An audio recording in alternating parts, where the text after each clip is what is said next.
Mon premier souvenir commun avec Cédric, C'est quand on était jeune, on était en Allemagne en équipe de France jeune. C'est la première fois que je l'ai rencontré, la première fois que je l'ai vu.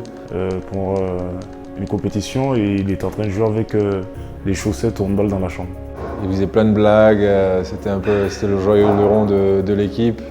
À l'époque, il avait les genoux qui n'étaient pas encore opérés, donc très arqués. Quand il courait, il bougeait de droite à gauche, donc c'était un numéro. Ça a tout de suite collé avec Choufi.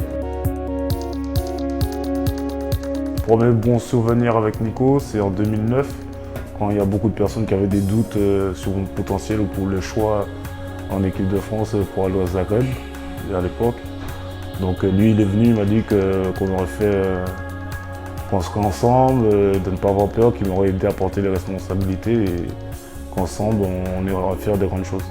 On a passé aussi des bons moments en dehors du terrain, chez l'un ou l'autre, à dîner, avec nos familles. Quand on était à Barcelone, avec l'équipe, on faisait souvent, quand on revenait de vacances ou de stages avec les équipes nationales qu'on se retrouvait, on avait tendance à faire les coachs nous faisaient faire des activités extra sportives. L'anecdote que j'ai avec lui, c'est cette amitié qu'on a en commun. Une fois, on avait fait un concours un peu de Robinson Crusoe et on devait faire du tir à l'arc, construire un canot, faire du kayak à deux avec une course-poursuite. Et Choufi s'était très énervé sur le coup parce que quelqu'un l'avait fait tomber à l'eau et même s'il avait un gilet de sauvetage, il n'avait pas aimé et il s'était fâché, il était parti en courant et il avait arrêté de jouer jusqu'à la fin de la journée. C'est d'être altruiste, de toujours penser aux autres. C'est faire don de soi, donc toujours vouloir le meilleur pour tout le monde. De très généreux, c'est ce qui fait que c'est un grand joueur, une grande personne et surtout un grand ami à moi. Je pense que de ce trait de caractère, c'est qu'il n'aime pas perdre. D'oublier certaines choses, d'être un peu tête en l'air, je pense, d'arriver en retard. Donc forcément, quand on fait des jeux à l'échauffement et qu'il perd, parfois il met sa petite tête de cochon. Ouais, je ne vais pas donner mes petits secrets, je vais essayer. C'est pas impossible de le passer, mais après il fait partie d'un système. Et si j'y arrive, je pense que je pourrais le chambrer pendant pas mal de temps en équipe de France, mais je suis sûr qu'il va tout faire pour pas que je le mette en difficulté parce qu'il sait ce qu'il attend derrière. Il ne faut pas forcément se focaliser sur lui, mais c'est comment attaquer le système pour pouvoir lui faire des jeux.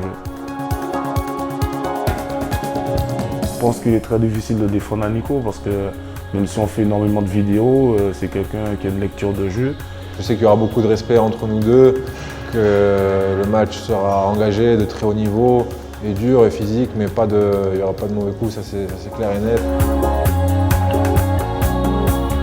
Le respect des autres, la loyauté, la générosité. À vivre tout le temps ensemble, voilà, je regarde déjà plus de foot américain, de la NBA, et je crois que quelque chose qui est très important pour nous à l'heure actuelle, c'est la famille. Donc, ensuite, rigoler tout le temps, prendre plaisir dans ce qu'on fait, je dirais que c'est aussi un point à mettre en avant.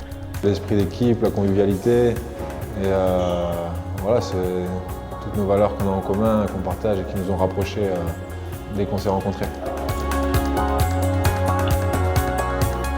Appréhender, non. Je pense que j'appréhende pas forcément, mais ce sont des grands moments. Ça va être un grand match entre deux grandes équipes, le premier et le deuxième du groupe.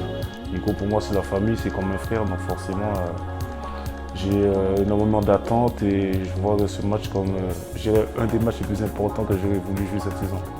Un grand match de Ligue des Champions, on va avoir une salle pleine, une bonne atmosphère et un handball de très haut niveau, donc je suis très impatient de jouer contre eux. Je pense qu'à l'heure actuelle, ce qu'ils font, que ça valorise encore beaucoup plus le championnat français. Je pense que c'est une des grandes favorites pour la Ligue des Champions, pour la victoire finale. Il y a énormément de joueurs talentueux, donc à tous les postes. C'est une équipe, à l'heure actuelle, pour moi, une des meilleures équipes de la Ligue des Champions. Une très grande équipe, une grosse défense. Ça joue très bien au hand et voilà, c'est très costaud. Bien sûr, ça m'arrive de penser à mon après-carrière de plus en plus. Pour l'instant, je prends plaisir. Chaque jour, je me lève. Forcément, je suis joyeux, je suis content de venir à l'entraînement. Donc, surtout quand on joue à Barça, donc je pense que c'est quelque chose de très valorisant. Je sais que je suis plus proche de la fin normalement que du début. Après, je me sens très bien en ce moment et en bonne forme, donc ça me rassure un petit peu. Ensuite, le jour où mon corps ne pourra plus ou psychologiquement, je dirais que je ne vais plus avancer. Je pense que ça va être une faiblesse pour mon équipe, mais ce jour-là, je mettrai un terme à ma carrière. Frangin, bon voilà, que le meilleur gagne samedi et puis bon match à toi et aussi un petit coucou à tout le reste des coéquipiers d'équipe de France. Tchoufi, je ne sais pas qui va gagner ce week-end, mais ce que je sais, c'est que la semaine dernière, tu n'as pas été bon aux cartes.